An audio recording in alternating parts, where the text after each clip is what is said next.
Hello नमस्कार दोस्तों, आपका स्वागत है आपके यूट्यूब चैनल अमी साइंस 0.2 पे। दोस्तों मैं इस वीडियो में आप लोग को जो डिस्कशन करा रहा हूँ जो लुसेंट सामान्य ज्ञान का जो बुक, ठीक है। तो चलिए दोस्तों हम लोग देखते हैं। इससे पहले 25 चैप्टर देख चुके हैं हम लोग, ठीक है। ये जो 26 चैप्टर है, जो दोस्तों आपको जो चैप्टर नंबर है आपको राजपूत राजवंशों की उत्पत्ति, ठीक है। तो चलिए हम लोग देखते हैं दोस्तों। गुर्जर प्रतिहार। मालवा का शासक नागभट्ट प्रथम गुर्जर प्रतिहार वंश का संस्थापक था। कहाँ का? तो मालवा का।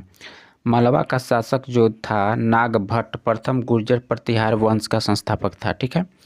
नागभट्टू को राष्ट्रकूट सम्राट गोविंद III ने हराया था, ठीक। प्रतिहार वंश का सर्वाधिक शक्तिशाली एवं प्रतापी राजा मिहिर भोज था। मिहिर भोज ने अपनी राजधानी कन्नौज में बनाई थी। मिहिर भोज ने जो अपनी राजधानी कहाँ बनाई थी? कन्नौज में बनाई थी। वह विष्णु भक्त था। क्या था? विष्णु का भक्त था, ठीक है। विष्णु भक्त था। उसने विष्णु के सम्मान में आदि वराह की उपाधि ग्रहण की। राजेंद्र शेखर प्रतिहार शासक महेंद्र पाल के दरबार में रहते थे। राजेंद्र जो शेखर थे प्रतिहार जो किसके दरबार में रहते थे? महेंद्र पाल के दरबार में रहते थे। इस वंश का अंतिम राजा यशपाल जो 1036 ईस्वी था, ठीक है। दिल्ली नगर का स्थापना तोमर नरेश अंगपाल ने 11वीं सदी के मध्य में की, ठीक है। गढ़वाल राठौर राजवंश। आगे बढ़ते हैं। गढ़वाल वंश का संस्थापक चंद्रदेव था। इसकी राजधानी वाराणसी थी। इस वंश का सर्वाधिक शक्तिशाली राजा गोविंद चंद्र था। इसका मंत्री लक्ष्मीधर शास्त्रों का प्रकांड पंडित था, जिन्हें कृत्यक कल्पतरु नामक ग्रंथ लिखा था। गोविंद चंद्र की एक रानी कुमार देवी ने सारनाथ में धर्मचक्र जीन विहार बनाई, ठीक है। पृथ्वीराज III ने स्वयंवर से जयचंद्र की पुत्री सहयोगिता का अपहरण कर लिया था। इस वंश का अंतिम शासक जयचंद्र था, जिसे गौरी ने 1194 ईस्वी के चंद्रवार युद्ध में मार डाला था, ठीक है। आगे देखते हैं चाहमान या चौहान वंश। आगे बढ़ते हैं। चौहान वंश का संस्थापक वासुदेव था। इस वंश की प्रारंभिक राजधानी अहिच्छत्र थी। बाद में अजय राज द्वितीय ने अजमेर नगर की स्थापना की और उसे राजधानी बनाया। इस वंश का सबसे शक्तिशाली शासक जो अरुणराज के पुत्र विग्रहराज चतुर्थ जो विसल देव जो 1153 से 1163 ईस्वी हुआ, जिसमें हरिकेलिक नामक संस्कृत नाटक की रचना की। आगे बढ़ते हैं फ्रेंड्स, देखते हैं। सोमदेव विग्रहराज IV के राजकवि थे। इन्होंने ललित विग्रहराज नामक नाटक लिखा था। कौन लिखे थे? तो विग्रह जो सोमदेव विग्रहराज IV के राजकवि थे, इन्होंने ललित विग्रहराज नामक नाटक लिखा। 2.5 दिन का झोपड़ा नामक मस्जिद शुरू विग्रहराज IV द्वारा निर्मित एक विद्यालय था। जो 2.5 दिन का झोपड़ा नामक मस्जिद शुरू हुआ वह विग्रहराज IV द्वारा एक निर्मित विद्यालय था, ठीक है। आगे बढ़ते हैं, देखते हैं। पृथ्वी III इस वंश का अंतिम शासक था। जो पृथ्वीराज III था, जो इस वंश का क्या था? अंतिम शासक था। चंद्रवरदायी पृथ्वीराज द्वितीय का राजकवि था, जिसकी रचना पृथ्वीराज रासो है। रणथंभौर के जैन मंदिर का शिखर पृथ्वीराज III ने बनवाया था। तराइन का प्रथम युद्ध 1191 ईस्वी में हुआ। जो तराइन का प्रथम युद्ध हुआ था 1191 ईस्वी में हुआ, जिसमें पृथ्वीराज द्वितीय की विजय एवं गौरी की हार हुई। तराइन के द्वितीय युद्ध 1192 में हुआ, जिसमें गौरी की विजय एवं पृथ्वीराज तृतीय की हार हुई। आगे देखते हैं फ्रेंड्स।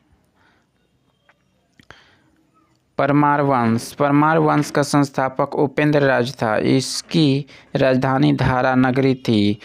प्राचीन राजधानी उज्जैन। परमार वंश का सर्वाधिक शक्तिशाली शासक जो राजा भोज था। ठीक है, राजा भोज ने भोपाल के दक्षिण में भोजपुर नामक झील का निर्माण किया था। जो राजा भोज था भोपाल के दक्षिण में भोजपुर नामक झील का निर्माण करवाया था। ठीक है, नौषधि इस चरित्र के लेखक श्री हर्ष एवं प्रबंधी चित्रामणि के लेखक मेरुतुर थे। आगे बढ़ते हैं। राजा भोज ने चिकित्सा, गणित एवं व्याकरण पर अनेक ग्रंथ लिखे। भोजकृत युक्ति कल्पतरु में वास्तुशास्त्र के साथ साथ विविध वैज्ञानिक यंत्रों व उनके उपयोग का उल्लेख है। नवसारचरित के रचयिता पद्म गुप्त, 10 रूपक के रचयिता धनंजय धनिक, हला युद्ध एवं अमित गति जैसे विद्वान वाक्यपति मुंज के दरबार में रहते थे। कविराज की उपाधि से विभूषित शासक था राजा भोज। भोज ने अपनी राजधानी सरस्वती मंदिर का निर्माण करवाया था। इस मंदिर के परिसर में संस्कृत विद्यालय भी खोला गया था। राजा भोज के शासनकाल में धारा नगरी विद्या के विद्वानों का प्रमुख केंद्र थी। इसने चित्तौड़ में त्रिभुवन नारायण मंदिर का निर्माण करवाया था। भोजपुर नगर की स्थापना राजा भोज ने की थी। परमार वंश के बाद तोमर वंश का, उसके बाद चाहमान वंश का और अंत जो 1297 ईस्वी में अलाउद्दीन खिलजी के सेनापति नसरत खां और उलुग खां ने मालवा पर अधिकार कर लिया। चंदेल वंश जो प्रतिहार साम्राज्य के पतन के बाद बुंदेलखंड की भूमि पर चंदेल वंश का स्वतंत्र राजनीतिक इतिहास प्रारंभ हुआ। बुंदेलखंड का प्राचीन नाम जेजाकभूति है। चंदेल वंश का संस्थापक ननकुक जो 831 ईस्वी हो जाएगा। इसकी राजधानी खजुराहो थी। प्रारंभ में इसकी राजधानी कहाँ पे थी तो कलिंजर थी।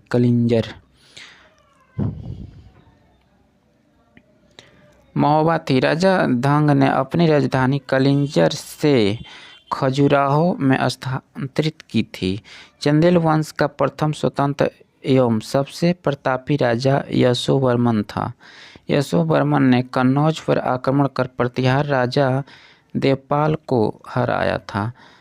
उससे एक विष्णु की प्रतिमा प्राप्त की, जिसे उसने खजुराहो के विष्णु मंदिर में स्थापित की। धंग ने जिनानाथ, विश्वनाथ एवं वैद्यनाथ मंदिर का निर्माण करवाया था। कौन तो धंग।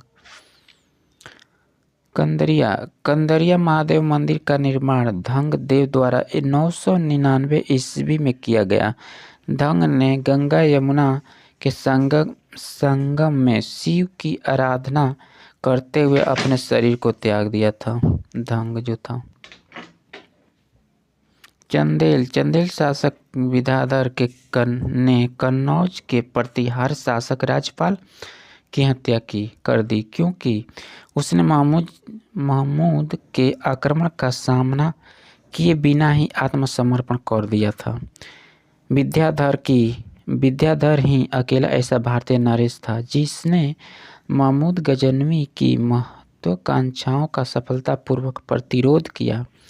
चंदेल शासक कीर्तिवर्मन की राजभाषा में रहने वाला कृष्ण मिश्र ने प्रोद्भत चंद्रोदय की रचना की थी। इन्होंने महोबा के समीप कीर्ति सागर नामक जलाशय का निर्माण करवाया था।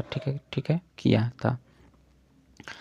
अल्लाउदय नामक 2 सेना नायक परमदी देव के दरबार में रहते थे, जिन्होंने पृथ्वीराज चौहान के साथ युद्ध करते हुए अपनी जान गंवा दी थी। ठीक है, पृथ्वीराज जो चौहान थे, चौहान के साथ युद्ध करते हुए अपनी जान गंवा दी थी।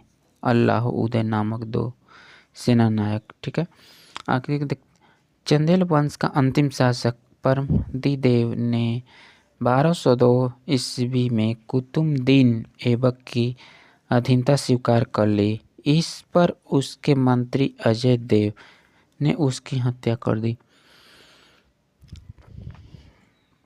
सोलंकी वंश अथवा गुजरात के चालुक्य शासक।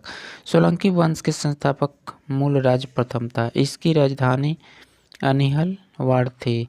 मूलराज प्रथम सौ धर्म का अनुयायी था। भीम प्रथम के शासन काल में महमूद गजनवी ने सोमनाथ मंदिर पर आक्रमण किया था। भीम प्रथम के शासन काल में महमूद गजनवी ने सोमनाथ मंदिर पर आक्रमण किया था। भीम प्रथम के सामंतर विमल ने आबू पर्वत पर दिलवाड़ा का प्रसिद्ध जैन मंदिर बनवाया। ठीक है, सोलंकी वंश का प्रथम शक्तिशाली शासक जय सिंह सिद्धराज था। प्रसिद्ध जैन विद्वान हेमचंद्र जय सिंह सिद्धराज के दरबार में था। माउंट आबू पर्वत राजस्थान पर एक मंडप बनाकर जय सिंह सिद्धराज ने अपनी 7 पूर्वजों की गजारोही मूर्ति की स्थापना की।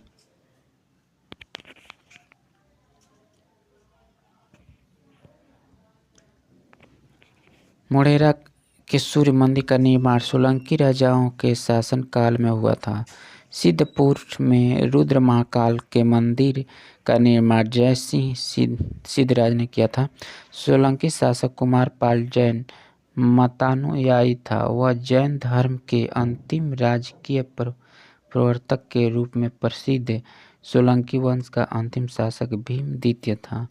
भीम II के एक समानांतर लवण प्रसाद ने गुजरात में बवेल वंश की स्थापना की।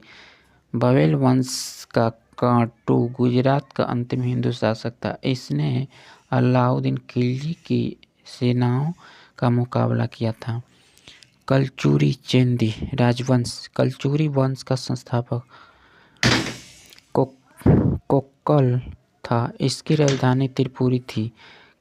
कलचुरी वंश का एक शक्तिशाली शासक गंगे देव था, जिसने विक्रमादित्य की उपाधि धारण की। पूर्व मध्यकाल में स्वर्ण सिक्कों के विलुप्त हो जाने के पश्चात इनकी सर्वप्रथम इससे प्रारंभ करवाया।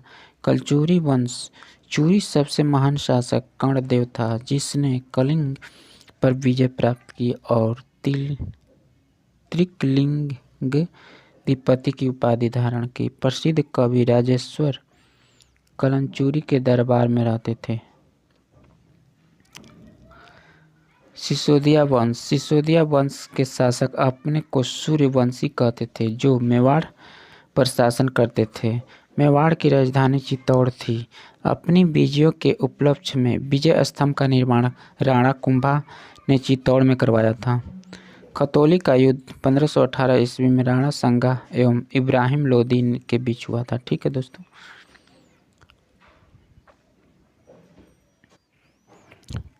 इस चैप्टर में इतना ही क्वेश्चन था। तो दोस्तों वीडियो अच्छा लगा होगा तो इसे ज़रूर लाइक कर दीजिएगा, और चैनल पर नहीं होंगे तो चैनल को भी आप सब्सक्राइब कर दीजिएगा। हम लोग नेक्स्ट वीडियो में देखेंगे मध्यकालीन भारत, जो भारत व अरबों का आक्रमण। ठीक है, तो चलिए हम लोग दोस्तों नेक्स्ट वीडियो में मिलेंगे फिर, तब तक के लिए धन्यवाद।